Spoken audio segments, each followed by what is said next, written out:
noches, bienvenidos a todos los presentes.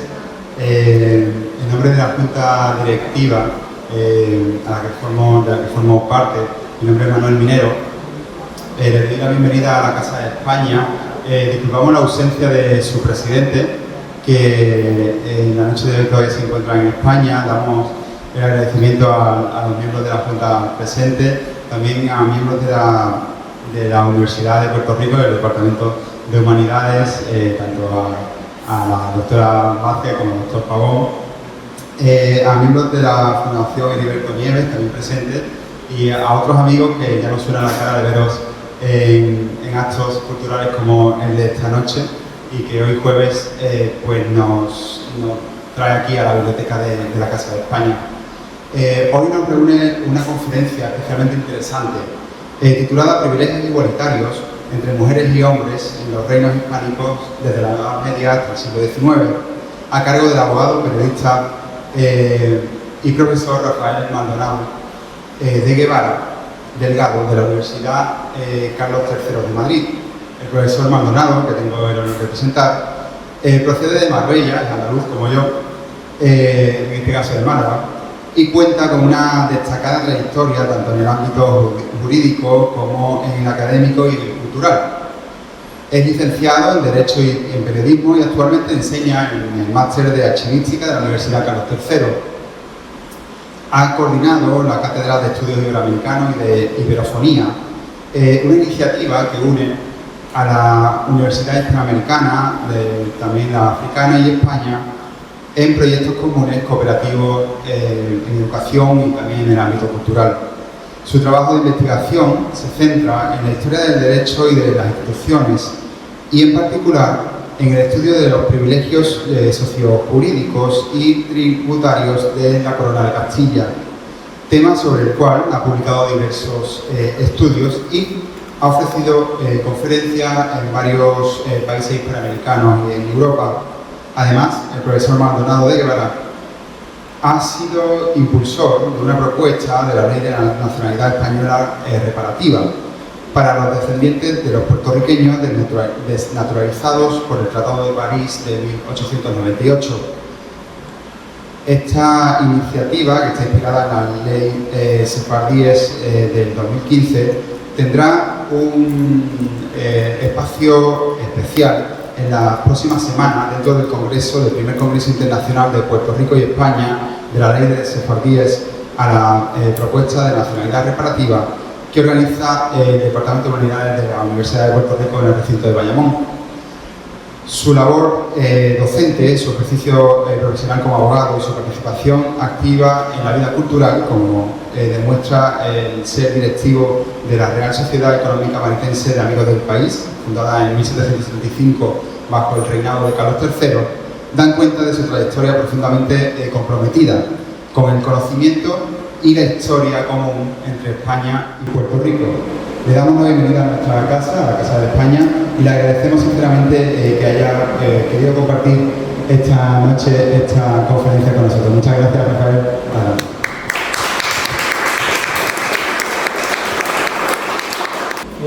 Buenas tardes a todos. Muchísimas gracias en el capítulo de agradecimiento a la Casa de España en Puerto Rico, su junta directiva, el señor Manuel Minero, los representantes de la Universidad de Puerto Rico en Bayamón, Departamento de Humanidades, Fundación Heriberto Nieves, y todos los amigos que en muchos casos conocía por internet y que hoy les he puesto cara, familia Lorenzo, familia de investigadores, el señor Merced y bueno, la familia Cancio de Ríos. Muchísimas gracias por estar y bueno, pues me siento por saludaros. Efectivamente, hoy vamos a hablar de los privilegios igualitarios entre hombres y mujeres en los reinos hispánicos. Yo normalmente hablo de esta cuestión centrándome en la Corona de Castilla, pero vamos a traer también la Corona de Aragón, porque hay un privilegio muy importante de estos igualitarios que está relacionado con la historia de Puerto Rico.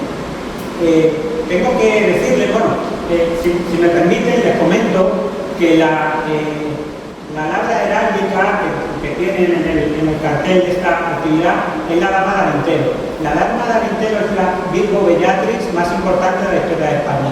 Es una leyenda leonesa de la hija de un conde que fue a luchar, caracterizada de varón porque en su familia no había hombres, su padre pues estaba triste de no poder acudir al apellido, a la llamada de los reyes, y fue una hija. Es la Mulana española y bueno, pues es una figura muy potente en la historia de las mujeres en España y también en ámbito hispánico.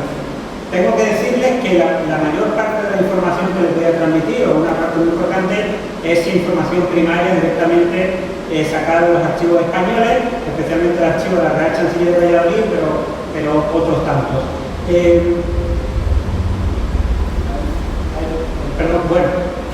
¿Qué privilegios igualitarios, de qué tipo de privilegios vamos a hablar? En primer lugar, los privilegios utriusque sexus, que significa por entrambos sexos.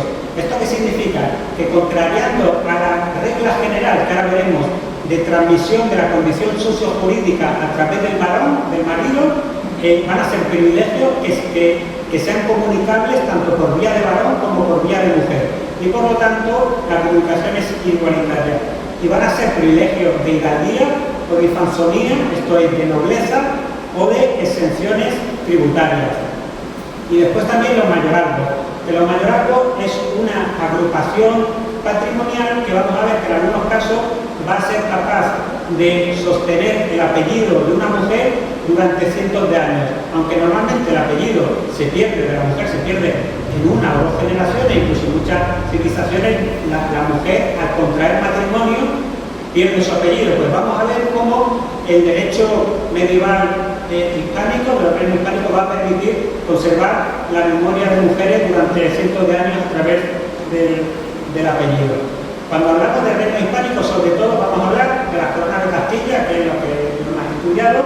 Hay que decir que la América hispana, jurídicamente, se incardinó sobre todo a través de la corona de Castilla, y después también vamos a hablar de la corona de Aragón, porque hay un privilegio que está conectado con un nombre muy reconocible de la historia de Puerto Rico.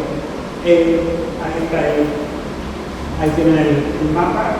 Como saben, la corona de Castilla, que no es lo que nosotros entendemos como Castilla, la corona de Castilla incluía Galicia, toda la franja cantábrica y barriendo hasta Andalucía, ¿vale? Y la corona de Aragón. Vamos a hablar de las excepciones en donde se igualaba a la mujer y al hombre, pero para eso primero tenemos que hablar del régimen general de los estratos privilegiados, los estratos distinguidos. La sociedad del antiguo régimen se dividía entre, normalmente se dice nobles y plebeyos, pero realmente en nuestra tradición jurídica eran hidalgos y pecheros. Hidalgos eran los hijos de algo y pecheros eran los que pechaban, los que pagaban todos los impuestos. Y nosotros nos preguntaremos, bueno, de cuando hemos estudiado la Revolución Francesa, recordamos los tres estados, que eran la nobleza, el clero y el estado llano. ¿Dónde queda el clero? Bueno, pues en nuestra tradición también el clero, que luego tenía una condición muy particular, pero también se dividía el propio clero entre aquellos que eran hidalgos y aquellos que eran pecheros, o como hoy en día les conoceríamos con un término más francés, plebeyo. Si hacemos una disección más profunda de los estratos sociojurídicos distinguidos, esto es la monarquía hispánica, pero sobre todo la corona de Castilla. En la cúspide tenemos la corona, en el siguiente eslabón tenemos la nobleza titulada, marqueses, duques, condes, etcétera, que eran muy pocos, la monarquía no se sostenía sobre ellos. Más abajo tendremos una hidalguía destacada, eran nobles sin título, que tenían, bueno, cierta proyección, formaban parte de órdenes de caballería, tenían mayorazgos, que ya veremos que son los mayorazgos, etc.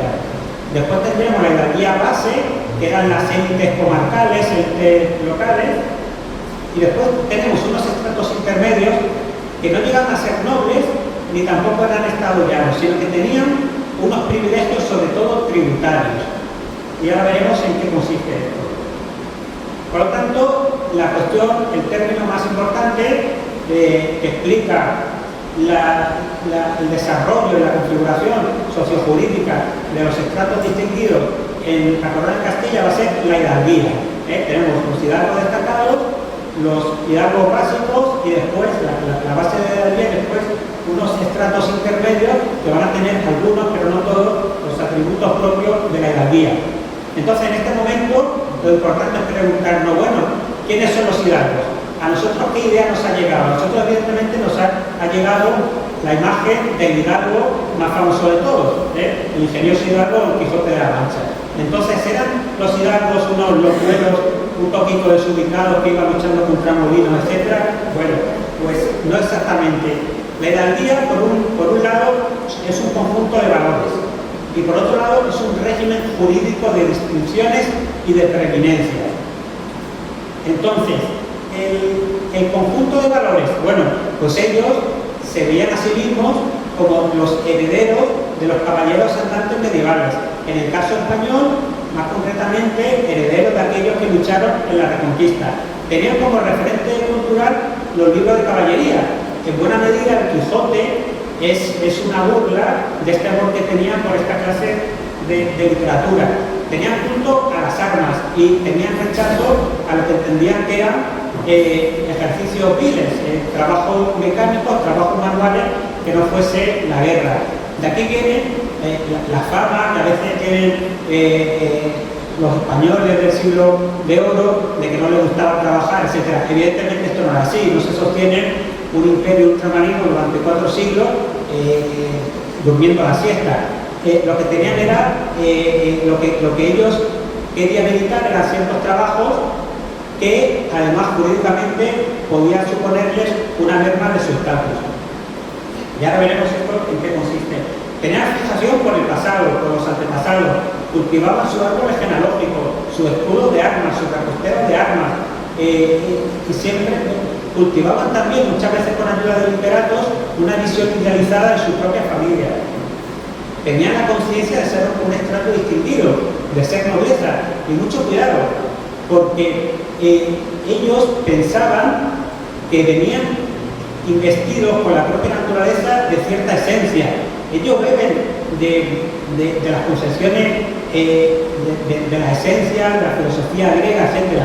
No pensaban que venían de un estrato sociopolítico distinguido porque sí, sino había una esencia, algo que nosotros podríamos calificar casi de mágico, que llevaban ya en su propia sangre. Porque tengan en cuenta que por entonces no se conocía la genética, pero sí que pero la gente notaba que de padres a hijos uno se parecía al abuelo, y por lo tanto ellos, la conciencia que tenían en aquel momento es que había una especie de esencia que se transmitía de padres a hijos.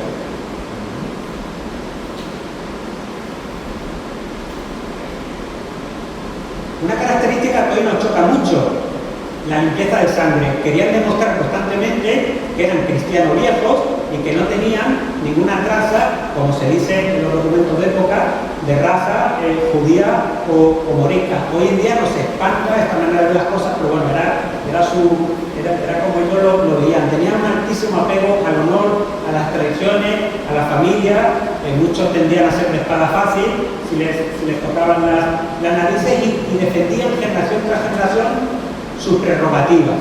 Y aquí vamos a ir a lo más concreto. ¿Cuáles eran estas prerrogativas? ¿Cuáles eran estas distinciones? Bueno, pues había de muchos tipos jurídicos procesales.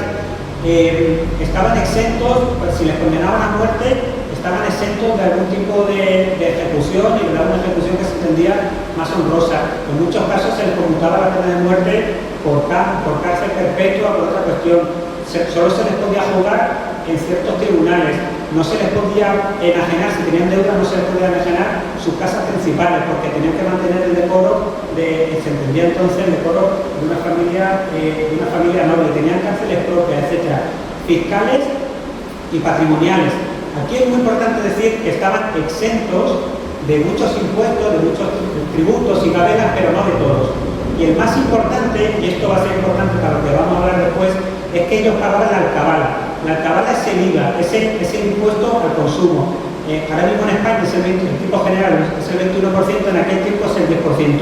Ellos sí que pagaban este impuesto, pero no pagaban los servicios reales, ordinarios y extraordinarios, que vienen a ser como el impuesto sobre la renta de las personas físicas, algo parecido.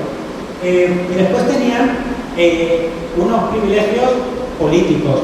Los ayuntamientos estaban divididos en dos, los ayuntamientos o concejos de los hidalgos, de los nobles y de los pecheros. Entonces solo ellos podían ocupar la mitad de cargos reservados, de cargos honoríficos.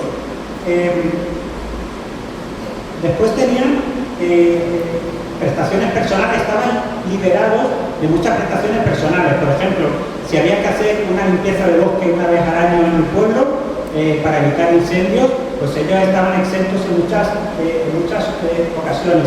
Después también tenían muchas preeminencias sociales. Se les permitía poner un escudo de armas en su casa, si tenían licencia real para ello, porque no todos los hidalgos.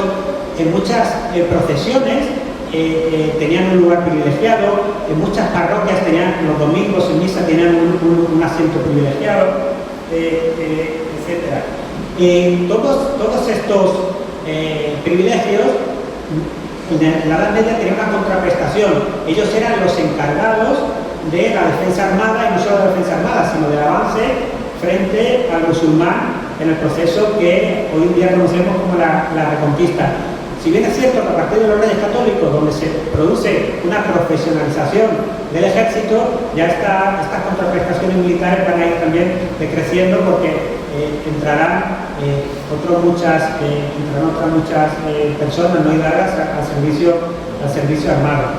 Bueno, pues quiero ejemplificar estos atributos de la hidalguía castellana en una familia con una gran importancia en la historia de Puerto Rico, los Power.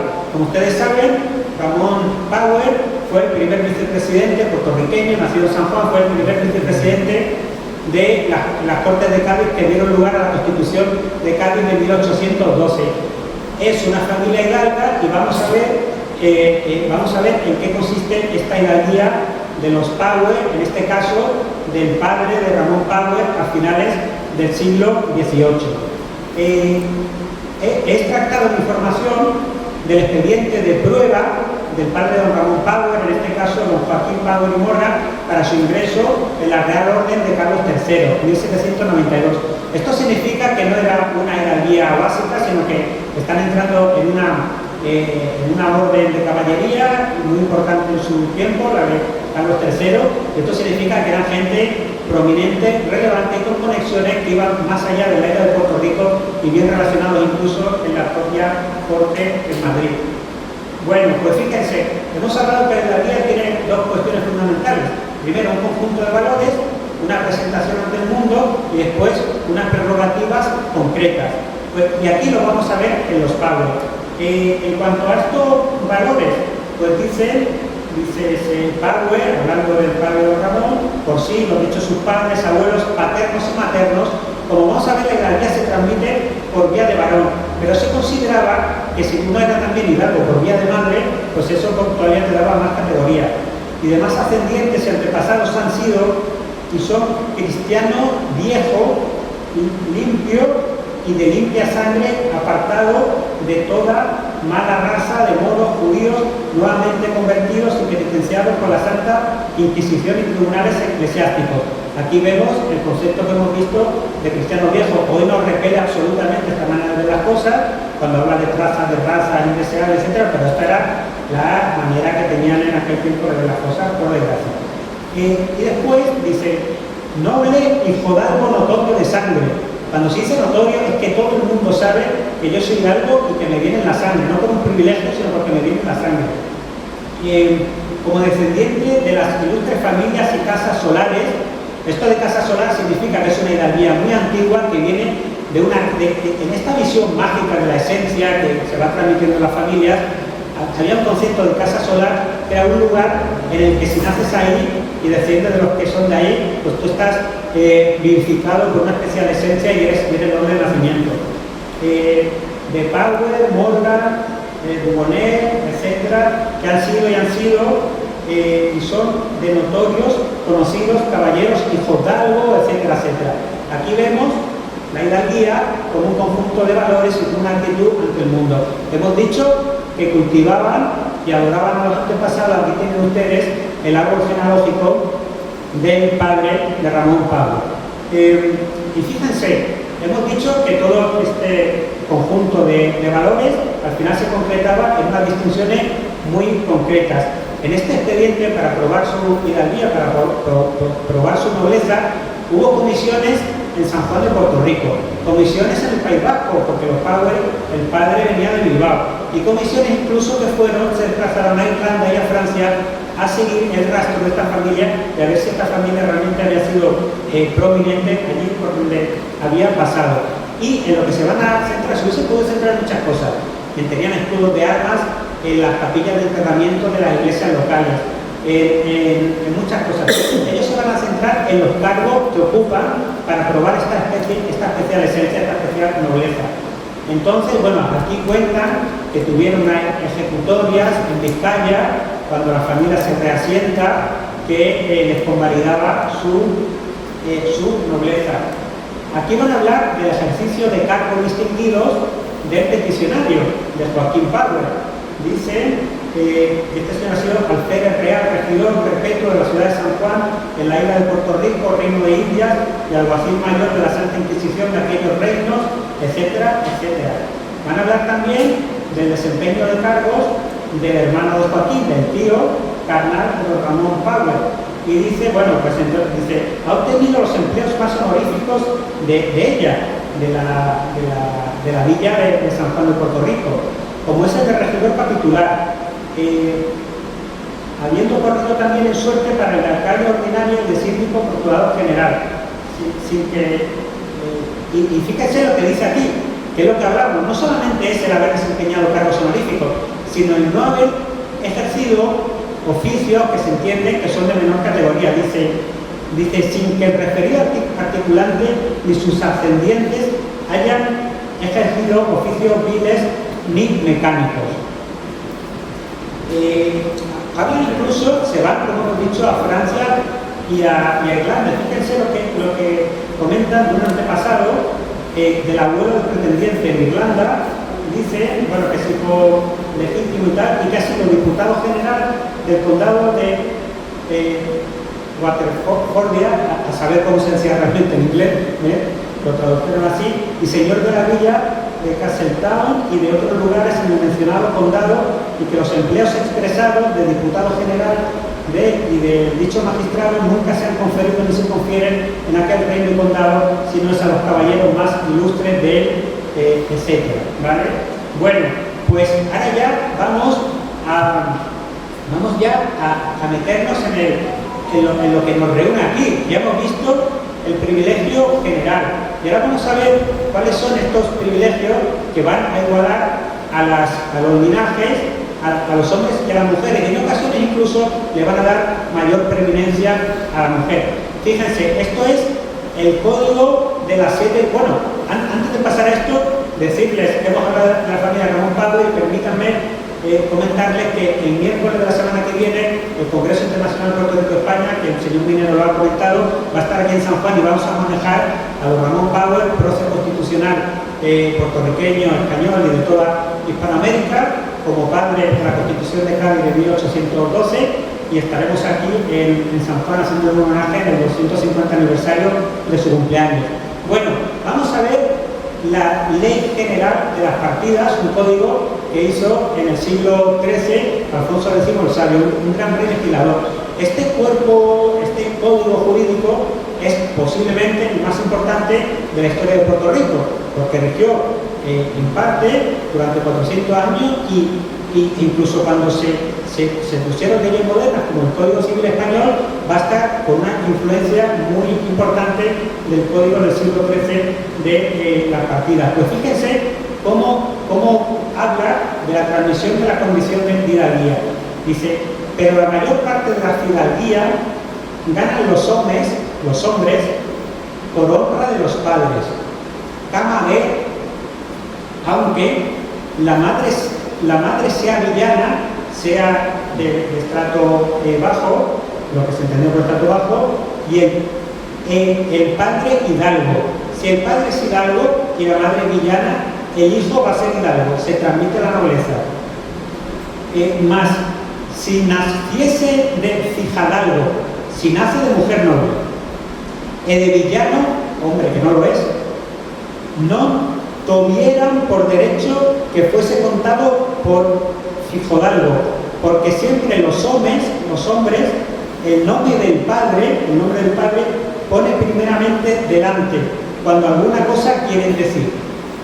Se pone el apellido del padre delante, por lo tanto, si el padre no es noble y la madre no es, lo siento mucho, el hijo va a perder la nobleza. Este es el régimen general de transmisión de los estratos privilegiados. Entonces, nosotros lo que vamos a hablar son de las excepciones. La regla general es transmisión agnada, de varón a varón, y nosotros vamos a hablar de las transmisiones utriusque sexus, por entrambos sexos. Bueno, pues eso, ¿no? Que se va a transmitir por ambas líneas. ¿Esto qué va a significar en la práctica? Esto va a significar que estas familias van a multiplicar los privilegios de una manera tremenda, porque fíjense que si es solamente por línea recta de varón, cuando llegas a los bisabuelos solo va a poder ser un bisabuelo, pero en cambio si es por todas las líneas, pues bisabuelos tenemos 8, ¿no? Y así sucesivamente se va a ir multiplicando la capacidad de transmisión de estos privilegios. Y después también, muy interesante, va a haber una inversión absoluta del papel de la mujer, tanto a nivel inmaterial como a nivel material. A nivel inmaterial, ¿por qué? Porque como la mujer va a transmitir nobleza, va a ser muy importante también cultivar la memoria de la mujer, el apellido de la mujer, el escudo de armas de la mujer, etcétera, etcétera. Y en muchas ocasiones, como ella puede transmitir nobleza, se va a casar con hombres que no son nobles, por lo tanto los hombres van a querer ocultar su propia historia familiar y van a querer disimular sus orígenes en los orígenes de la mujer. Y por lo tanto es una inversión y la mujer pasa a ser la más importante a nivel inmaterial, a nivel honorífico. Y después también en cuestiones concretas. En los estratos privilegiados, digamos, desde el punto de vista patrimonial, tener una hija podía ser un problema. ¿Por qué? Porque uno tenía que ponerle una buena dote para que hiciese un matrimonio conforme a su rango y se casase con otro hidalgo, con otro noble, tenía que darle una dote. O si querían que entrase en un convento apropiado para una hidalga, tenían que dotar al convento. Y aquí no, aquí va a ser al revés. Aquí las familias ricas, pero no ennoblecidas, van a buscar a la mujer y van a dotar ellos para que esas mujeres admitan casarse con los hombres de estas familias ricas, pero no nobles, porque la mujer va a transmitir nobleza. Entonces va a ser la familia del hombre la que ponga dinero a la mujer o a la familia de la mujer. Y todo esto, además, va a provocar un gravísimo quebranto económico, tributario y sociojurídico en la corona. Esto se desarrolló en Aragón, hubo algunos, pero sobre todo en la corona de Castilla. La corona de Castilla tiene una tradición más igualitaria que venía del Reino de León. El Reino de León tuvo con doña Urraca la primera reina titular de Europa y entonces estos privilegios se van a extender sobre todo en la corona de Castilla. Y fíjense, estamos hablando que estos estratos privilegiados comunican la posibilidad de tener unos cargos políticos concretos, comunican la posibilidad de estar exentos de impuestos, ya sean todos los impuestos, en algunos casos, ya sean algunos, ya veremos en cuáles, ya sean algunos impuestos. Fíjense qué problema tan grave puede generar este tipo de privilegios. Si están viendo un árbol genealógico, si estamos hablando de una hidalguía agnada, regular, transmisión por línea de varón, de los 16 tatarabuelos que vemos arriba, solamente puede llegar en un privilegio normal a la base por una línea, varón, ya está. En todos los demás hay alguna mujer entre medios y por lo tanto no va a transmitir la nobleza. En cambio, con un privilegio triunfe sexo, estas exenciones tributarias, estos especiales cargos políticos, etcétera, van a ser de 1 a 16 y una generación más de 1 a 32. Imagínense la fuerza que podían tomar estas familias. Aquí también yo creo que es importante, que es una buena idea que hablemos de cuál era el régimen. Esto lo voy a comentar de manera muy general. ¿Cuál era el régimen jurídico de la mujer? La mujer, mientras estaba doncella, soltera, pues quedaba bajo el ámbito, bajo la patria potestad de los padres. Y después, cuando se casaba, es interesante porque adquiría capacidad de obrar jurídica, pero no completa. En la corona de Castilla, incluso los hombres, la mayoría de edad, la capacidad de obrar jurídica completa se alcanzaba a los 25 años. Y mientras tanto, cuando tenían que hacer negocios jurídicos de cierta entidad, tenían que tener, a menos que estuviesen casados, tenían que tener la intervención de los padres. Bueno, pues la mujer casada va a tener esta condición jurídica. Se le reconoce capacidad de obrar, pero su voluntad para perfeccionar muchos negocios jurídicos va a tener que ser completada con la del marido. Y esto es muy curioso, porque si el marido, por ejemplo, vamos a suponer que quería vender una casa de la familia, ¿no? La mujer tenía que prestar su consentimiento. Entonces, la manera de hacerlo, iban al escribano público y entonces el marido le pedía permiso a la mujer. La mujer, como tenía su capacidad de obrar limitada, le pedía permiso al marido para trasladar su voluntad. Se autorizaba y entonces la mujer, autorizada por el marido, a su vez autorizaba al marido a cerrar el negocio jurídico. Es una vía de luego muy deficitaria, pero vemos que la mujer tenía muy limitada, pero tenía cierta capacidad de obrar el derecho. ¿Y cuándo se adquirían derechos ya plenos en las cuestiones civiles? Cuando la mujer quedaba viuda. Cuando la mujer quedaba viuda ya se le consideraba cabeza de familia, ya podía ir al escribano público, perfeccionar los negocios jurídicos, y lo que seguía sin tener eran derechos políticos. Los derechos de presentarse a la alcaldía, a concejalía, a votar, etcétera, pues esos derechos no los tenía. Y bueno, esto pues lo que nos viene a indicar que seguramente en esta época a muchas mujeres se alegraban de quedarse viudas. Es algo que podemos intuir. Entonces, bueno, ya hemos situado los regímenes distinguidos, un poco en qué consisten los privilegios sexus para el régimen jurídico general de la mujer. Y ahora vamos a hablar del privilegio de la corona de Castilla más paradigmático en cuanto al tratamiento de la figura de la mujer, el privilegio de Antonia García. Esto es una representación teatral sobre la figura de Antonia García que se ha celebrado este verano en el Corral de Comedia de Almagro, que es el único corral de comedia del siglo de oro que se conserva íntegro en España. Se lo recomiendo absolutamente.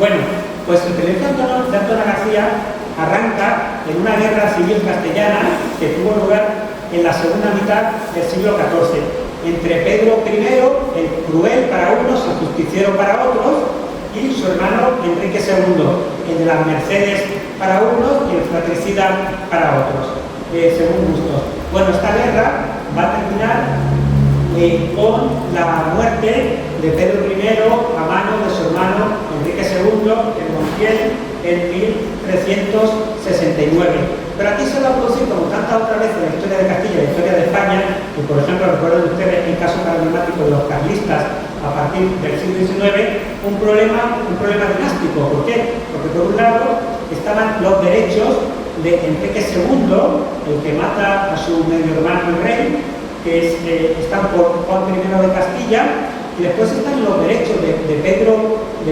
el rey al que mata a su medio hermano, que va a tener su hija Constanza de Castilla. Fíjense aquí cómo se considera que un rey transmite sus derechos a una mujer. En muchas coronas europeas esto no pasaba. Si la niña dejaba de tener sucesión masculina, pasaba pues al tío, al primo, lo que sea, a un varón.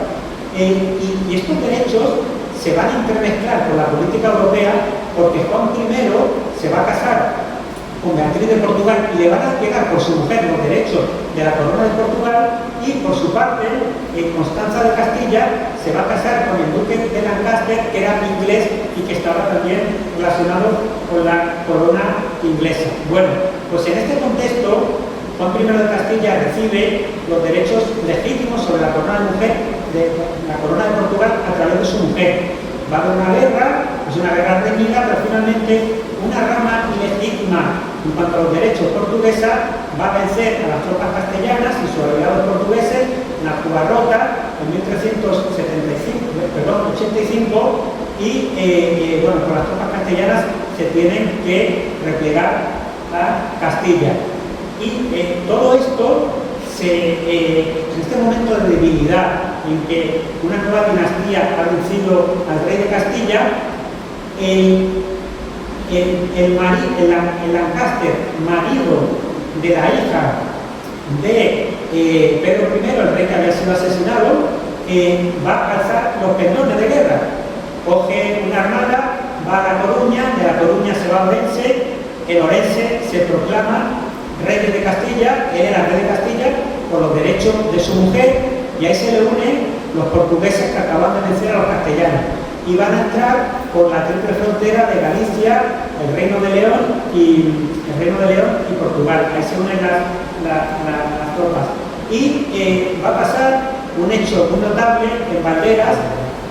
Ustedes lo tienen señalado con una señal roja. Eso es Valderas, es una villa del Reino de León. Ahí los vecinos, cuando llegan los portugueses y los ingleses, los vecinos, los militares se rinden porque no tienen defensa armada, es un poco. Pero los vecinos dicen, nosotros no queremos servir a los invasores, entonces nos vamos. Y los ingleses y los portugueses le meten fuego a la villa en represalia, ¿no? Y así lo cuentan. Esto va a provocar que se les dé un privilegio, ¿vale? Un privilegio que ya de tanto que va a ser un triunfo sexo.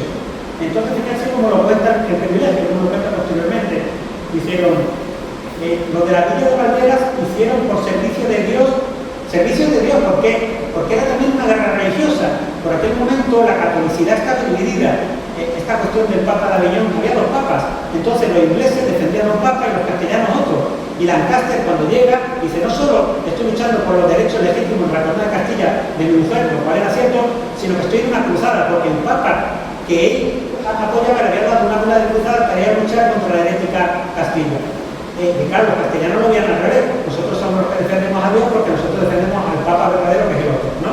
Entonces dice, la villa de Valderas hicieron por servicio de Dios y nuestro, trabajaron cuanto pudieron por fortalecer y derribaron sus casas y gastaron mucho de lo que habían, hicieron pertrechos para se defender y ser lejanos, y teniendo la villa cercada por los portugueses e ingleses, nuestros enemigos, que tomasen su voz y que los dejarían vivir y estar en lo suyo. Y los de la villa de Valderas, habiendo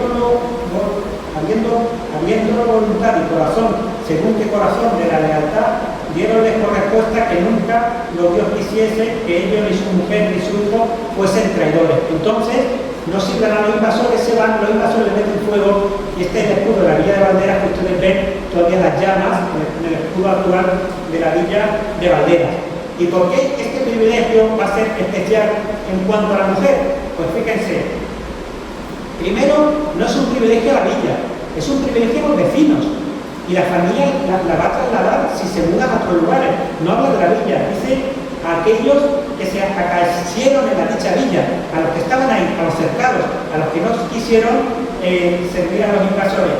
Y dice que sean quitos y francos. Franco significa que estés exento de impuestos o lo que sea. Dice ellos y sus mujeres y sus hijos. Esta inclusión expresa de las mujeres aquí va a tener unas consecuencias que se van a extender durante siglos. Yo he localizado cómo ha funcionado el privilegio de Valderas, ya reconvertido de otros modos hasta principios del siglo XX. Y otra cosa importantísima, hemos dicho que los hidalgos no pagaban algunos impuestos, pero sí pagaban un impuesto importantísimo que era las alcabalas, que era el impuesto a las ventas, el 10%. A ellos también se les va a libertar de este impuesto. ¿Y esto qué va a significar? Que estas familias se van a convertir en unos paraísos fiscales andantes.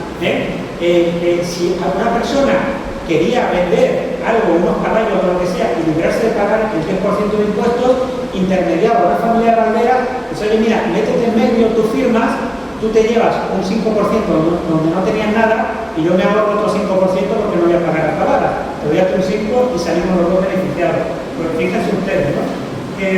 Entonces, esto significa que estos privilegiados de Valderas se van a situar a efectos de nobleza, de estatus sociojurídico, se van a situar entre los hidalgos, entre los nobles y los pecheros, el estado común. Pero fíjense, qué cosa tan curiosa, que lo que es la estratificación tributaria se van a situar en la cúspide, porque los hidalgos sí pagan alcabalas, pero ellos no. Fíjense cómo contraría a la mentalidad de la época. Los hidalgos, que se supone están dotando de una especial esencia naturaleza, quedan por debajo al efecto tributario de estas personas que a fin de cuentas son advenedizas de los estratos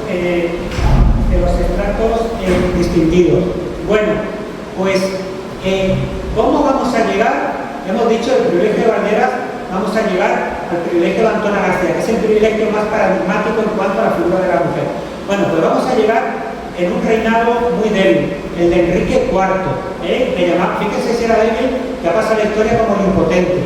Entonces, esta es la farsa de Ávila. Esto es un momento en el que hubo otra guerra civil, hicieron un muñecote de él y fueron sus rivales, el arzobispo de Toledo, los nobles más importantes, uno le quitaba la corona, el muñecote, otro le quitaba el cetro, y tuvieron esa manera simbólica de destronarle durante la guerra civil. Bueno, al final su reinado pudo sobrevivir, pero tuvo que hacer unas cesiones muy fuertes, y especialmente en la concordia de los toros de Guisando. En esta concordia, él tenía una hija que tenía los derechos legítimos a la corona de Castilla, Juana, doña Juana. La mala lengua le llamaban la Beltraneja, porque decían que era hija realmente no del rey, sino de Beltrán de la Cueva, que era un colaborador del rey. Fíjense que le llamaban el impotente, pues por ahí viene. Entonces, en la concordia de los toros de Guisando, que son unos toros prerromanos que están en la zona de Ávila,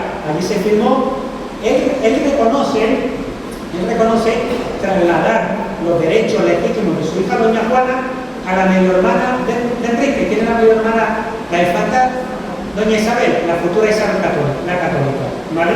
Entonces, esto es así y muere el rey. Evidentemente muere el rey. Cuando muere el rey, ¿qué pasa? Una guerra civil. Evidentemente un problema dinástico. Tenemos a doña Isabel, la futura reina católica, y tenemos a doña Juana, la más llamada Beltraneja, que realmente era quien tenía los derechos legítimos sobre la corona de Castilla.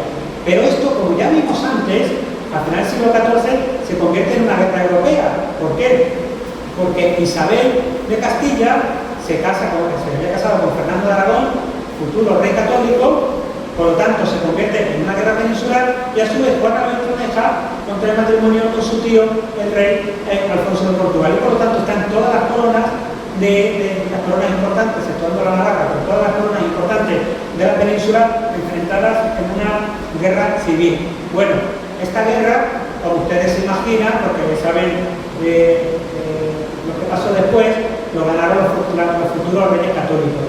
Y dentro de esta guerra, un lazo importantísimo se dio en la ciudad de Toro, que es una ciudad que en la corona al sur del Reino de León, lindando ya con Castilla. Este tipo de lances en muchas ocasiones se daban en el Reino de León, porque digamos ese era donde se encontraba Portugal y Castilla. Entonces aquí hay una batalla muy importante, y básicamente, en resumo, que la cuestión es que había un enfrentamiento entre la nobleza local, la parte, digamos, que toma el control, abre la puerta a los portugueses porque estaban a favor de los derechos de doña Juana, y hay otras familias hidalgas que están a favor de los futuros reyes católicos. Digo futuros reyes católicos porque pasarían varios años hasta que el Papa le dio ese título. Entonces, estas familias contactan con las tropas fernandinas que estaban cerca de la ciudad e intentan darles el paso. Se descubre el complot y se ejecuta en plaza pública a sus líderes, y entre ellos se ejecuta a Antona García. Antona García era la mujer de un hombre muy principal de la familia Monroy. De esa familia después vendría un tal Hernán Cortés y Monroy. Y entonces, si ustedes van hoy en día a Toro, tienen en la casa de mayorazgo de Antona García, tienen una reja dorada, que cuenta la leyenda que aquí fue ajusticiada, uno dicen que ahorcada, otro con garrote bien. Es de suponer que no, que murió en plaza pública, ya sea porque le cortaron el cuello, ya sea ahorcada, pero bueno, la leyenda nos la sitúa ejecutada en esta reja. Y fíjense, entonces, a las pocas semanas ya las tropas fernandinas entran en Toro, que fue la batalla de Toro y de la Gonzalo, cerca de Toro, fue uno de los lances bélicos más importantes de esta guerra. Y le van a dar un privilegio, ¿pero a quién? Antonia García no, porque ya estaba muerta, a su descendencia. ¿Y cuál era su descendencia? 5 mujeres. ¿Le van a dar un privilegio de hidalguía? No, no lo necesitaban, eran nobles, su padre era Monroy, que tenían de la hidalguía por línea de varón. ¿Y qué le van a dar? Le van a extender el privilegio de Valderas, porque es el privilegio tributario más amplio. Entonces, van a ser hidalgas y además sus familias van a estar exentas de cualquier tipo de impuesto, incluyendo el importante impuesto de alcabalas que los hidalgos estaban obligados a pagar. Y fíjense cómo este texto es el privilegio original, dado por los futuros reyes católicos de 1476.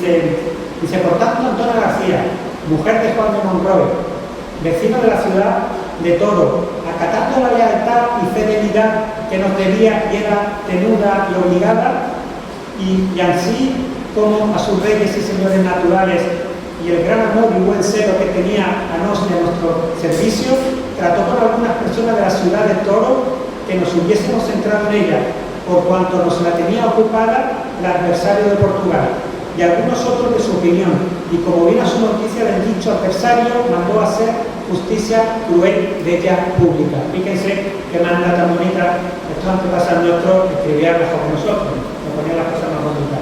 Bueno, este privilegio de Antonia García se va a convertir en el privilegio más importante de toda la corona de Castilla, con mucha diferencia. El que más impacto tuvo durante, cuando ya se desarrolla durante finales del siglo XV, XVI, XVII, y va a llegar perfectamente vivo hasta que se acaba la distinción de estados allá por la década de 1830. Tiene un origen perfectamente documentado, un pergamino firmado por los reyes con el sello real, con plomo, etc. Es una merced remuneratoria de servicios, no es gratuita, y de hecho son los servicios más importantes, los militares, y encima le cuesta la muerte a una mujer, porque del hombre se entendía que debía servicios militares a sus legítimos, a sus señores, lo que se entendía entonces como sus señores naturales, reyes, pero de una mujer no. Por lo tanto, ella hace unos servicios que digamos que no se esperaba y que le causan la muerte. Encima apoyan a los reyes que van a tener con el tiempo mayor prestigio, los reyes de Castilla, pero lo apoyan cuando eran todavía débiles, cuando estaban en una guerra civil para sentarse en el trono. Por lo tanto, se entiende que tiene más mérito.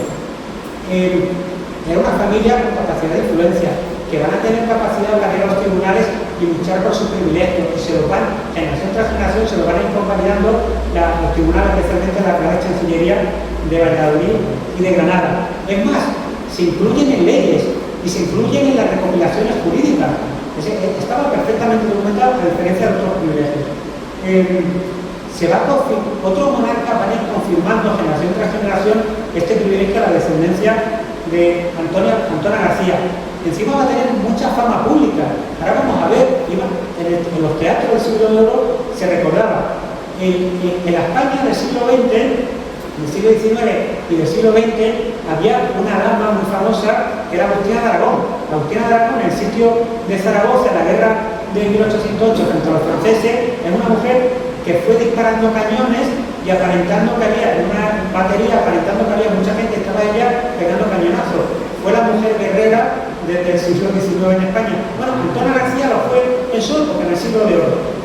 Y bueno, era el privilegio, y encima se va a multiplicar sin control, porque se va a extender tanto por sus descendientes varones como por sus descendientes mujeres. Entonces se va a convertir en el privilegio paradigmático de la corona de Castilla. Y este privilegio paradigmático de la corona de Castilla es el privilegio que está más vinculado con la figura de la mujer, porque se concede por los méritos de una mujer, Antonia García, en lucha por los derechos de otra mujer, la reina Isabel de Castilla. Las primeras beneficiadas son 5 mujeres, la hija de Antonia García, y se va a transmitir, al contrario de la norma general, a su descendencia, tanto de mujeres como de hombres. Pues fíjense, el privilegio más paradigmático de la corona de Castilla es el privilegio que más tiene que ver con la figura de la mujer. Y aquí vemos algunas grietas que vienen anticipando lo que posteriormente sería la igualdad jurídica de la mujer y del hombre, evidentemente, muy claramente disminuido, pero son cuestiones que van apareciendo. Y fíjense si tomó fama Antonia García, que el mismo Tirso de Molina y otros grandes dramaturgos hicieron representaciones teatrales con ella. Y en España seguimos celebrando su figura. Como le he dicho, este verano, en el Corral de Comedia de Almagro, que se lo recomiendo encarecidamente que lo visiten, se llevó a escena la vida de Antonia García. Que por cierto, su muerte el año que viene pues se celebrará el 550 aniversario y bueno, pues, ya les anticipo que posiblemente pues, estemos ahí también en todo para celebrarlo. Bueno, claro, hasta ahora estamos hablando de algo que nos suena bien porque es la figura que en esta fecha, en 1976, esta gran preeminencia de la figura de la mujer, etcétera, nos parece, y es evidentemente muy adelantado su época y tal. Pero claro, esto tiene unos efectos tremendos, porque ya hemos visto que estas ramas tienen privilegios tributarios de una manera descontrolada, solamente controlada por la propia capacidad de procreación que tengan estas ramas, ¿no? Y esto supone, pues claro, que al resto de los vecinos, imagínense, si familias extensas dejan de pagar impuestos, los otros están cargados con más impuestos. Por lo tanto, también un rasgo, esto es muy interesante y paradójico, un rasgo de igualdad entre la mujer y el hombre provoca también un rasgo de inequidad social, económica y tributaria. Pues fíjense, se producen estos fraudes que yo les decía, que los miembros de la familia Antonia García intermedian en negocios jurídicos de terceros para evitar impuestos y llevarse ellos una comisión. Entonces se tiene que aprobar una ley en la que dice que solamente estarán libres de alcabalas de aquello que vendan de su propia labranza y crianza. Es decir, oye, si tú tienes unos cerdos o unos caballos o un trigo de tus fincas, sí, ahí tú estás exento de impuestos, pero si es de finca de un tercero, no. Porque se producían fraudes. Y fíjense lo que dice aquí, esto es muy interesante, lo que dice un informe de la Fiscalía del Consejo Real en el siglo XVII. Dice que los más ricos buscaban a estas familias para casarse con ellas, para liberarse de impuestos, y que esto está causando un grave daño. Y fíjense cómo lo narran. Dice, hablando de los privilegiados culturales de sexo, ¿vale?, de los cuales en pocos años podrán tener enjambrada y llena toda España, y ya la Mancha se va hinchando de ellas, y han caído en la cuenta de buscarlas y comprarlas para los casamientos con los más ricos y hacendados, y es grandísimo el dolor y aún el daño común y universal con que se ajustaba y ajusta la materia. Entonces siguen contando, incluso los pueblos, cuando hay muchos de estos, los vecinos, estos privilegiados, los vecinos se tienen que ir, se quedan despoblados los pueblos, etcétera, etcétera.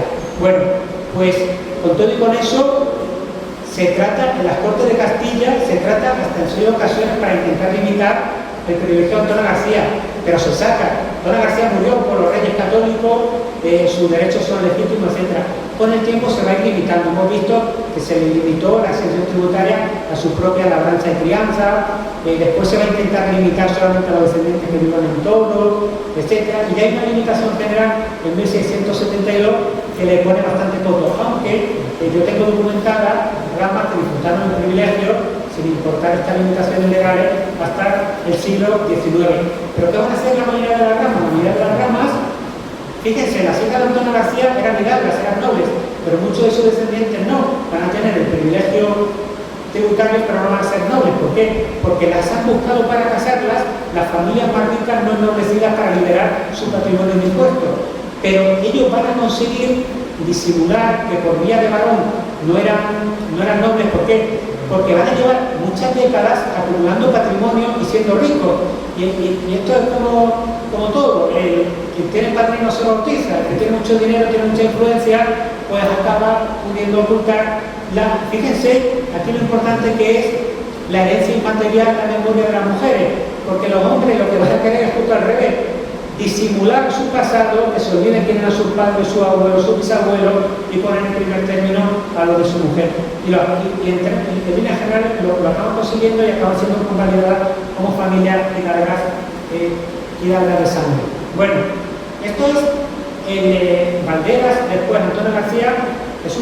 privilegio de exención tributaria. Ahora vamos a ver un privilegio de hidalguía, en el que ya directamente, aunque no estés exento de todos los impuestos, se te considera hidalgo o infanzón, en el caso de Aragón, infanzón.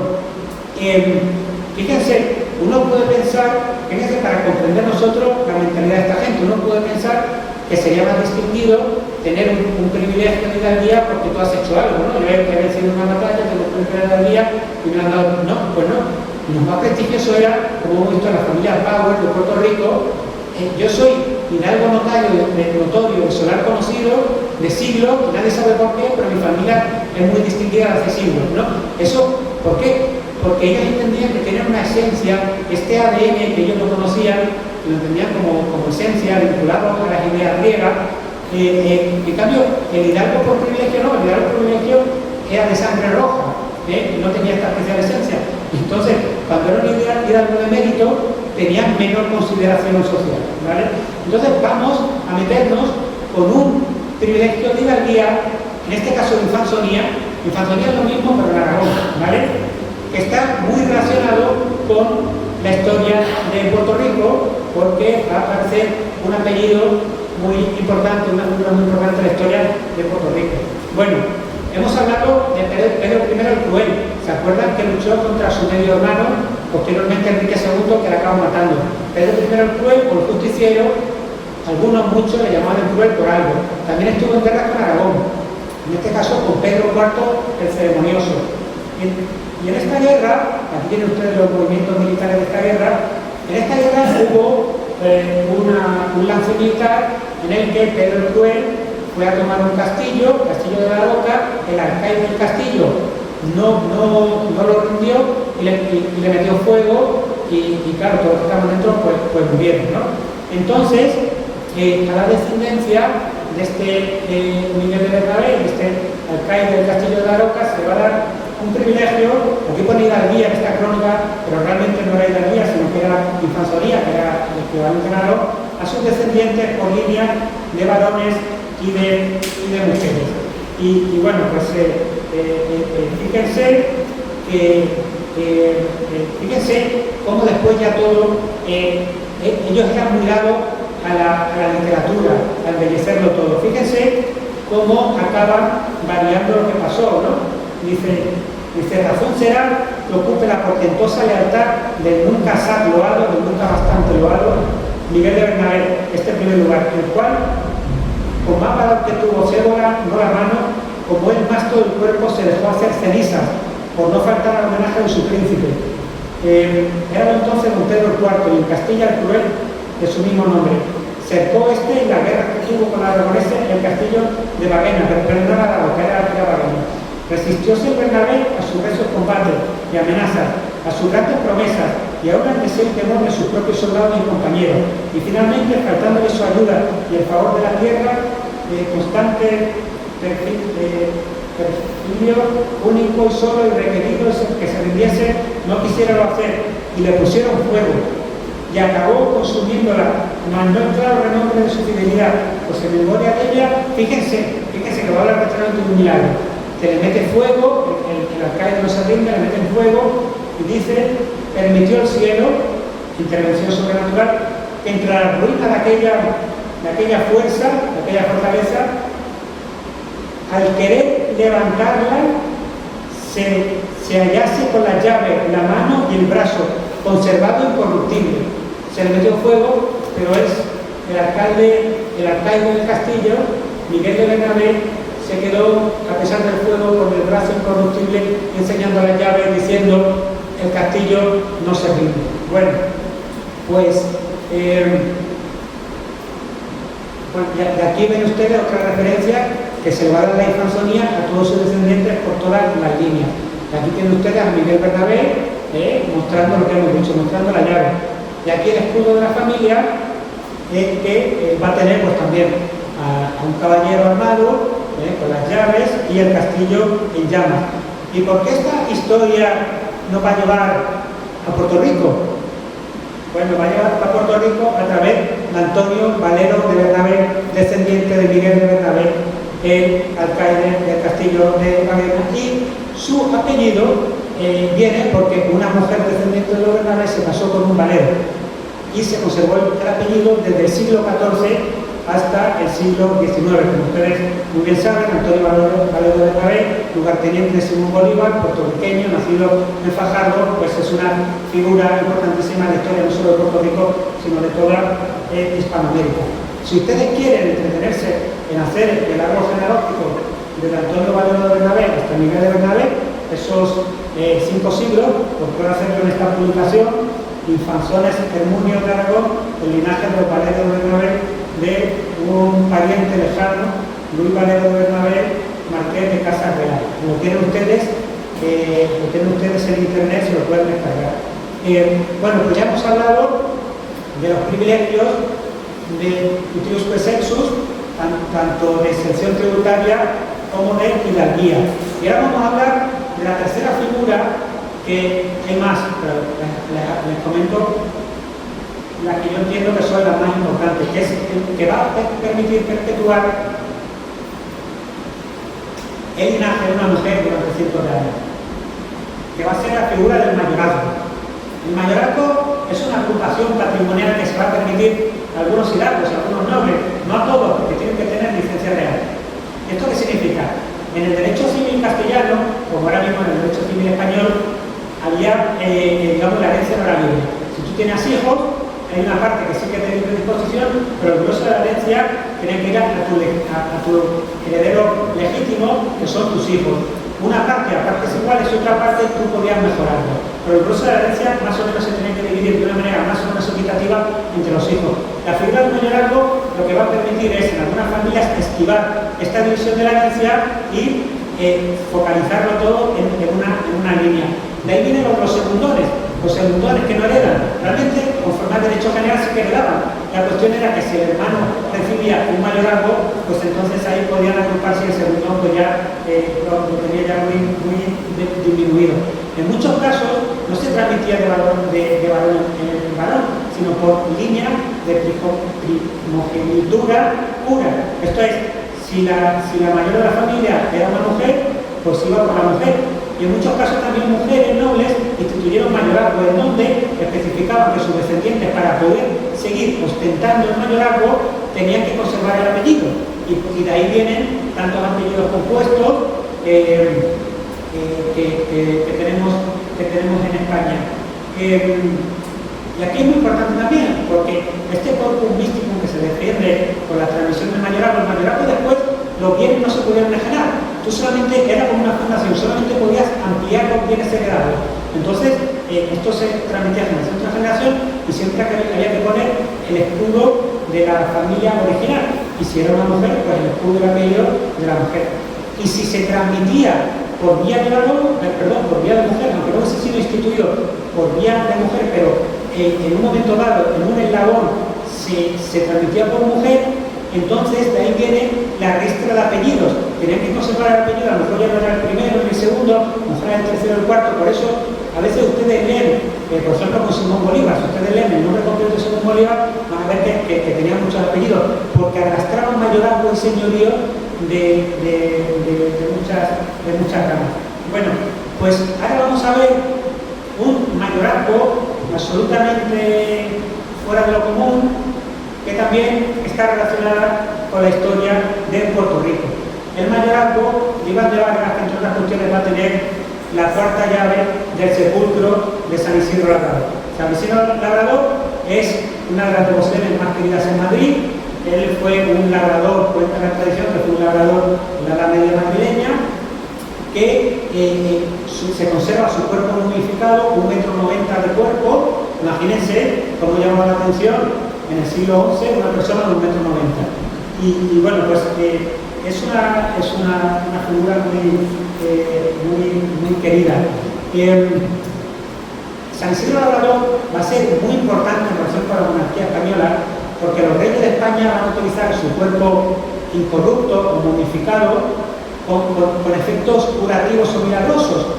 Cuando un rey, una reina o un infante de España estén enfermos, le van a llevar la momia de San Isidro, se la van a poner en el lecho para que duerma junto a la momia, porque se entiende que esto le va a tener efectos curativos. Es más, la momia tiene cortado un dedo porque lo utilizaban pues, para ponerlo como infusión y tal, porque el beber de parte del cuerpo de San Isidro se entendía que era también una cosa que venía muy bien para la salud.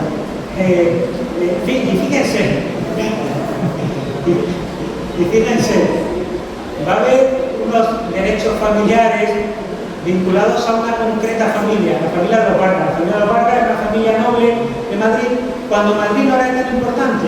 Madrid era una villa mediana que de luego no tenía la importancia de Toledo ni de Valladolid, pero tenía una posición central dentro de la península ibérica y tenía también tenía un alcázar, tenía unos territorios de caza de la realeza, y los reyes también eran muy devotos en la segunda generación, en la Castilla, de San Isidro. Entonces los reyes tenían relación con los restos de San Isidro. Y esta familia de la oligarquía local, los Vargas van a tener derecho sobre la llave del sepulcro, lo cual va a ser muy importante porque le va a dar acceso a los reyes de Castilla en los momentos más delicados, cuando están enfermos, cuando están débiles, cuando necesitan más ayuda. Y aquí tienen ustedes cómo aparece esta familia en reiteradas ocasiones en las aperturas documentadas del Arca de San Isidro en 1421, 1426, etc. Para 1504 tenemos a montar a Juan de Vargas, que realmente se llamaba Iván de Vargas, y este va a dar lugar a un mayorazgo. Él tenía una de las llaves de San Isidro por ser un Vargas, por ser el regidor más antiguo de la Villa de Madrid, etc. Y esto va a acabar pasando, estos derechos van a acabar pasando a una hija suya que va a fundar un mayorazgo, y vamos a ver en qué condiciones. En principio, esto tendría que haber ido al primogénito de la familia, Martín de Vargas. Martín de Vargas fue el último alcaide español del Peñón de Argel. Peñón de Argel era una isleta justo enfrente de Argel, de la capital de la actual Argelia. Esto era un nido de piratas hasta que lo toma Castilla y pone una batería de cañones enfrente del puerto de Argel, y si hubiera algún pirata, pues se lo echan abajo. Y desde ahí Castilla controlaba Argel. En 1529 toman los argelinos, la familia Barbarroja del Imperio Otomano toma el Peñón de Argel, y ahí acaba, digamos, el control castellano. Y por eso, décadas después, Miguel de Cervantes acabaría preso en Argel porque no se pudo conservar este peñón. Bueno, pues Martín de Vargas, el heredero de los derechos sobre la llave, muere. Entonces, se reúne el resto de la familia, y fíjense qué interesante, todos renuncian a sus derechos sobre la parte moral del patrimonio familiar para su hermana pequeña, doña María de Vargas. María de Vargas está todavía por casar y por lo tanto había que dotarla. Entonces constituyen un mayorazgo que va a tener la casa de la familia. Esto es una actual biblioteca pública, porque hace pocos años se derribó la casa original, que era la casa de uso civil más antigua de Madrid. Ahora mismo el edificio de uso civil más antiguo de Madrid es la Real Sociedad Económica Madridense, que por cierto es una entidad que también va a colaborar en el Congreso Internacional Puerto Rico y España. Bueno, pues van a tener esta casa, que es la casa de Iván de Vargas. Doña María de Vargas se va a casar con Diego Muriel de Toledo. Diego Muriel de Toledo viene de la nobleza mozárabe, que son los árabes cristianos que estuvieron cientos de años bajo soberanía musulmana, y cuando los reyes cristianos van avanzando en la reconquista se encuentran a gente que estaban totalmente arabizadas, que hablaban árabe, que vestían como árabes, llevaban los gorros árabes, las espadas tipo árabe, pero eran cristianos, eran descendientes de los cristianos que estaban en Castilla y los otros reinos hispánicos en el tiempo en que los visigodos, cuando los musulmanes en el siglo VIII vienen a la familia. Bueno, pues se va a casar con un noble de estos mozárabes, la ascendencia mozárabe, que era paje en la corte de lo que posteriormente, de lo que ya por entonces eran los reyes católicos, y va a entrar en la corte de los reyes católicos. Entró de jovencito para empezar el cursus honorum, junto con los hijos de Cristóbal Colón. O sea, fíjense, estamos hablando de finales de 1400, principios del 1500. Bueno, pues todo esto, este mayorazgo, que por cierto, en el mayorazgo se decía que tenían que ostentar los dos escudos, tanto los de los judíos como los de Vargas. Los de Vargas por doña María de Vargas, y aquí se va a conservar su apellido y su escudo por ella, que era una mujer. Y realmente la más importante del mayorazgo era ella, porque ella traía los derechos medievales de su familia sobre la llave y por lo tanto la relación con los reyes de Castilla, posteriormente con los reyes de Cádiz. Bueno, esto va a adquirir una importancia todavía mayor cuando para 1561 Madrid deja de ser una villa mediana para convertirse nada menos que en la capital del Imperio Español, la ciudad más importante de todo el orbe. Pero claro, aquí hay un problema.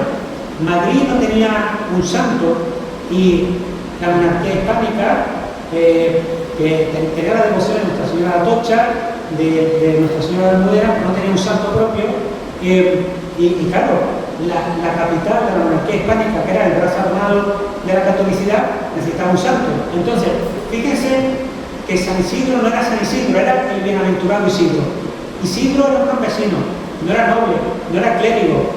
Los milagros que se le adjudicaban eran muy sencillitos, ¿no? Que él era muy bueno y entonces le daba grano él cuando iba al molino no podía evitar darle grano a las palomas porque le daban pelo, ¿no? Entonces, porque con ese era cuando llegaba al molino y iba a echar el grano, pues Dios le había rellenado el saco de grano en recompensa de lo bueno que era. O rezaba, y como estaba rezando no podía arar, entonces bajaban ángeles y cogían el arado y araban por él, ¿no? Entonces, la Iglesia Católica, a pesar de que era una devoción, la del bienaventurado Isidro, con validad durante cientos de años, su cuerpo incorrupto estaba en una iglesia, los párrocos participaban, pero nunca le habían, no es que no lo hubiesen canonizado, no es que no lo hubiesen hecho santo, es que tampoco le habían beatificado, es el paso previo, porque bueno, pues era un personaje que no tenía mucho valor, ¿vale? Realmente era eso. Pero claro, ahora ya que Madrid necesita un santo, pues hombre, San Isidro ya pasa a tener otra dimensión. Y inmediatamente Felipe II empieza a mover papeles. Y empieza a mover papeles, ¿y de quién se vale? Pues de la familia oligarca madrileña y larga que había tenido relación durante cientos de años con los restos de San Isidro. Entonces se movilizan, van a los registros, van a los archivos, buscan toda la documentación sobre San Isidro, van los familiares diciendo, obra mucho milagro, nosotros nos encomendamos y obra muchos milagros. Le voy a contar una cosa que a lo mejor les parece fea, pero uno de los milagros que se tiene en cuenta es que una señora, una Vargas, una señora de la familia Vargas, dice que cada vez que tiene hemorroides, hemorranas, cada vez que tiene problemas, le reza a San Isidro y se le cura. Ese tipo de milagros familiares fueron tenidos en cuenta en la beatificación y posterior canonización de San Isidro, que se culminará en 1622 junto con otros grandes santos españoles como Santa Teresa de Jesús. Bueno, pues aquí les cuento, pues más vínculo de esta familia Vargas con San Isidro. Y a todo esto las llaves se van multiplicando, cada vez hacen sarcófagos con más llaves y cada vez hay más ramas de los Vargas que tienen que de San Isidro, porque cada vez además es más interesante y tiene más proyección el tema. Pero ¿qué más? La familia contrata a Manuel Escalope de Vega, fíjense, hemos hablado de cómo se idealiza, ¿no? Cómo el alcalde Miguel de Bernabé, el alcalde de Baena, aparece quemándose con la llave en la mano, etc. Cuando hablan de Tirso de Molina, también ponen a Antonio García combatiendo con los portugueses, con Antonio García, porque eso realmente fue un complot y la pillaron a ejecutar, ¿no? Pero siempre se idealiza. Entonces, con la ayuda de Lope de Vega, hace una idealización de tal modo que los Vargas pasan a ser familiares, poco menos que familiares de San Isidro. Cogen la figura de Iván de Vargas, que era este regidor antiguo que tenía la llave a finales del 1400, del 1500, cogen a Iván de Vargas y lo mueven 400 años para atrás y hacen que sea el patrón de San Isidro, el señor que arrienda sus tierras a San Isidro. Y entonces ponen a San Isidro con una relación casi familiar con este hombre y, digamos, todos los milagros se hacen en la tierra de los Vargas. Cuando los santos, aquí tienen a los santos que van a dar por San Isidro, bueno, pues eso por supuesto en la tierra de los Vargas. Hay un milagro que se atribuye también a San Isidro, que es que su señor tenía sed y él pues, cogió hizo así en la tierra y brotó agua. Por supuesto, ahí tienen a Iván de Vargas, el patriarca de la familia, de rodillas, con el chorro, no se ve bien, pero con el chorro de agua que ha logrado hacer San Isidro. Y bueno, ya también aparece la figura de Santa María de la Cabeza, que es la mujer de San Isidro, que la ve cruzando el río. Santa María de la Cabeza tiene un origen tradicional, se hablaba de una cabeza mítica de una mujer en unas tierras de San Isidro, de los Vargas, en Talamanca, que era otra villa de Madrid. Porque a todo esto, no solo cada rama de la familia tenía su llave, sino que empiezan a poner, con la ayuda, entre otros, nada menos Pedro de Vega, empiezan a situar milagros de San Isidro también en todas las tierras de los Vargas, que tenían muchas y muy distantes. Entonces empiezan a construir un relato en el que San Isidro empieza en esta finca, después se pasa aquí, después su mujer está por allá, etc. Y fíjense, en esta idealización del territorio sin inmuebles, esta casa de Iván de Vargas, que está en el mayorazgo de los Guillén de Vargas, por doña María de Vargas, hija del verdadero Iván de Vargas, también se acaba idealizando. Y fíjense, aquí hay una fotografía, dice bueno, esta es la casa del señor don Iván de Vargas, al cual se sirvió como criado el glorioso San Isidro. Entonces sitúan también a San Isidro aquí, pero claro, él iba a reportar a su señor y lo sitúan no viviendo, pero lo sitúan por aquí. Todo esto, les digo que fue una idealización que se hizo a partir de 1500, que cogió auge. Y fíjense que dentro de esta casa, del mayorazgo de María de Vargas, hay un pozo. Es muy curioso, porque en toda la familia de los Vargas hay un pozo que se vincula con San Isidro. Hay un pozo en el que San Isidro salva a su propio hijo. Aquí se supone que San Isidro, además los milagros son lo mismo. Aquí se supone que doña María de Vargas, que es la que funda el mayorazgo, se cayó, no alcanzaba, era una niña pequeña, se estaba hundiendo. Entonces San Isidro, que estaba por ahí, estaba reportando a su señor, pues hizo subir las aguas y salvó a María de Vargas. Bueno, realmente en todas las casas de todos los Vargas, San Isidro salvó a alguien del pozo. Esto es de lo poco que se conserva de la casa original. Y bueno, digamos, este mayorazgo de los Guillén de Vargas, que los derechos de los Vargas, como hemos dicho, vienen por una mujer, era muy importante porque era la casa solar del linaje, la casa de Iván de Vargas, la casa del patriarca. Pero todavía fue mucho más importante, porque claro, con esta locura, estos repartos de llaves, pues claro, cuando los reyes enfermaban, si uno de los Vargas no estaba, y claro, como había varias llaves, pues tenían que descerrajar la teca y tal. Entonces hay una racionalización de las llaves, y para 1639 los Vargas se quedan solamente con 2 llaves, y una de ellas la de Guillén de Vargas. Por lo tanto, esta llave que viene por los derechos de una mujer acaba teniendo mucha importancia. Y ellos acaban teniendo, estos son modelos de diferentes llaves, y ellos acaban teniendo la 4ª llave, que es la que ven ahí con el número 4. ¿Vale? Entonces aquí, pues fíjense, a la casa solar se le suma una llave que había antes varias llaves, pero ahora se van a quedar pocas llaves y solamente 2 familiares. Por lo tanto, es un mayorazgo que va a ser importantísimo. Y fíjense la simbología, lo bonita, a mi juicio, de la simbología de la 4ª llave del sepulcro de San Isidro. Tienen ustedes una S, una I y una L. San Isidro Labrador. San Isidro Labrador. Y tienen ahí hubo varios formatos de llave, y este formato de llave ya se hizo cuando gobernaban los Borbones. Y tienen ustedes arriba la flor de lis, símbolo de los Borbones, como símbolo de la monarquía. Y tienen el número 4, ¿vale? Bueno, pues fíjense, esto le va a dar a esta familia un trato directísimo con la Casa Real de España, que incluso va a tener consecuencias en la política internacional. Aquí tienen ustedes a la izquierda María Luisa Macanaz, Lorenzo de Pedrosa, César Guillén de Vargas. Ella hereda el mayorazgo, una de las hermanas tiene el mayorazgo y arrastra todavía el apellido de su antepasada de 3 siglos anterior, doña María de Vargas por todos estos derechos familiares. Bueno, ella se va a llamar María Luisa porque fue ahijada de la reina María Luisa, la reina consorte de la mujer de Carlos IV. Entre otras cuestiones porque se adjudicó a San Isidro la salvación de Carlos María Isidro, que era hijo de esta reina, y por lo tanto esta reina con la familia que tenía la custodia de los restos de San Isidro tenía una relación muy importante, y esto va a tener unas consecuencias incluso en política internacional, porque el padre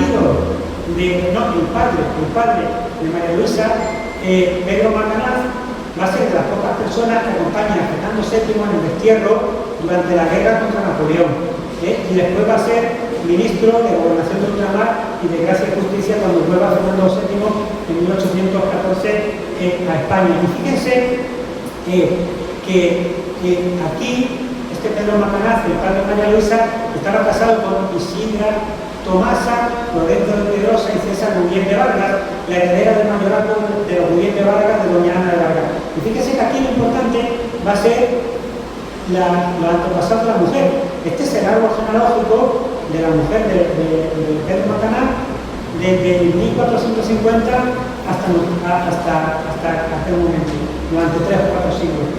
¿Y esto en qué está relacionado con Puerto Rico? Porque yo les he prometido que esta historia va a terminar en Puerto Rico. Bueno, pues esta familia va a tener una conexión muy importante con Puerto Rico, muy importante para ellos, en el marco de la familia, a mitad del siglo XIX y finales del siglo XIX, la última época de soberanía española. Por un lado, hijo de María Luisa, de la hija de María Luisa, va a ser Joaquín Maldonado y Macanaz, que fue vocal por Puerto Rico, vocal en la sección de Puerto Rico del Consejo de Ultramar en representación de la Administración Peninsular. Y una vinculación más directa todavía va a ser la de uno de los últimos señores de la Casa de Iván de Vargas y titular del derecho sobre la llave, de la cuarta llave del propio San Isidro, que va a ser Isidro. Las familias se llamaban todos, el anterior Joaquín se llamaba Joaquín Isidro, todos se llamaban Isidro. Isidro Macanaz Maldonado, y fíjense aquí cuando se habla del cuerpo de artillería, esto es de 1800, el nomenclator de Puerto Rico en 1850, el cuerpo de artillería está en la costa de una batería, está hablando de artillería, ¿vale? Artillería, y aquí aparece la oficial de artillería, secretario del capitán don Isidro Macanaz. Por lo tanto, la cabeza de este mayorazgo centenario y de estos derechos centenarios que están documentados en 1421, pero seguramente son más antiguos, de los Vargas sobre la llave de San Isidro, el titular por entonces de la cuarta llave de San Isidro, fue oficial de artillería en Puerto Rico en 1850. Y fíjense, este es su árbol genealógico. Su mayor distinción honorífica le viene de 12 generaciones atrás, de una mujer, de doña María de Vargas. Y él va a conservar esto, va a conservar la memoria de su mujer, etcétera, etcétera. Entonces, bueno, la llave de San Isidro nunca estuvo aquí, evidentemente, nunca estuvo en Puerto Rico, porque aunque su titular estaba en Puerto Rico, se tenía que quedar en Madrid, por si acaso pues pasaba algo, si los reyes enfermaban o lo que sea. Pero bueno, en esta vida todo tiene remedio. Como en esta vida todo tiene remedio, yo en memoria de mi tío tatarabuelo, Isidro Macanaz, Maldonado de Vargas y César Guillén de Vargas, les he traído, para que ustedes vean, la cuarta llave del sepulcro de San Isidro, que, como saben, pues, ha tenido vinculación con la propia historia de Puerto Rico. Entonces aquí lo tienen, espero que no haya nadie que la coja, no por la llave sí, sino vaya a ser que vaya a Madrid y quiera llevarse la momia pues para hacerse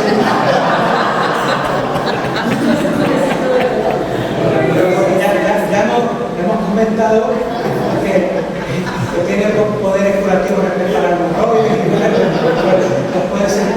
puede ser muy socorrido.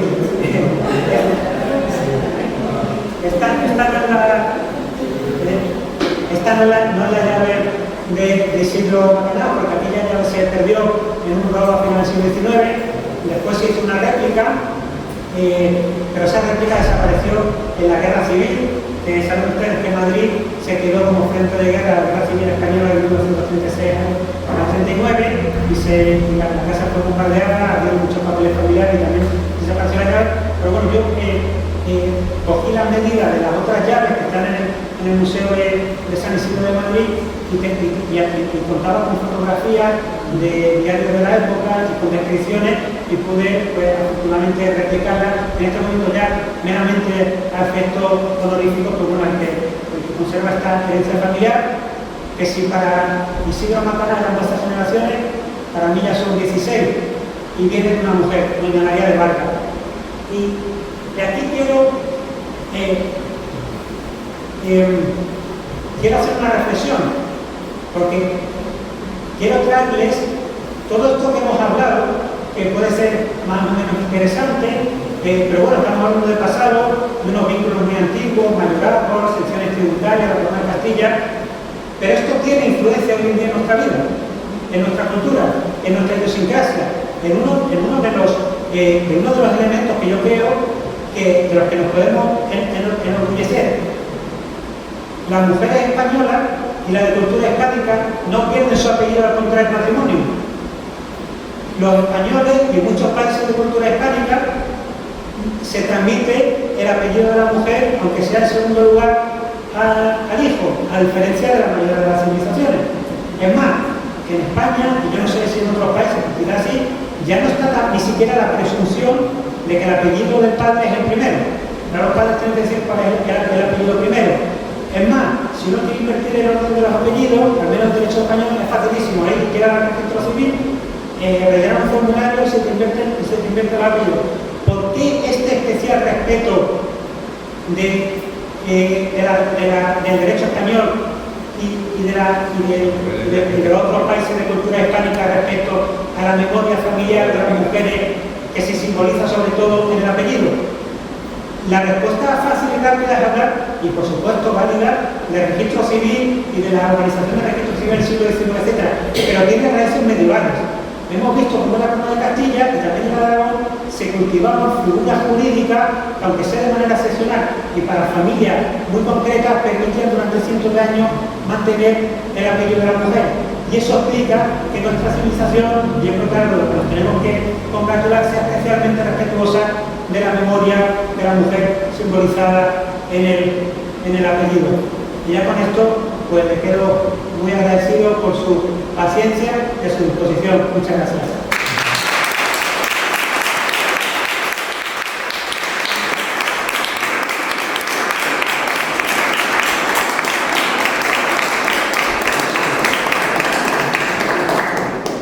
Pequeño obsequio a Rafael, que es el libro del Centenario de la Casa de España. Muchísimas gracias por todo, de verdad. Y una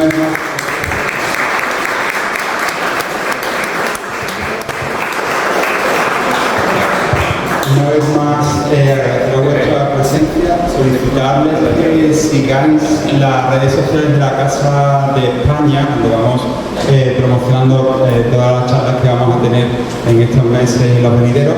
Agradecer tanto a Nieves de Los Ángeles, que nos ha permitido tener el privilegio de contar con Rafael y otros profesores que vamos a seguir teniendo, gracias a toda su organización del próximo congreso de su departamento de Humanidades en la UPR de Bayamón. Y nada más.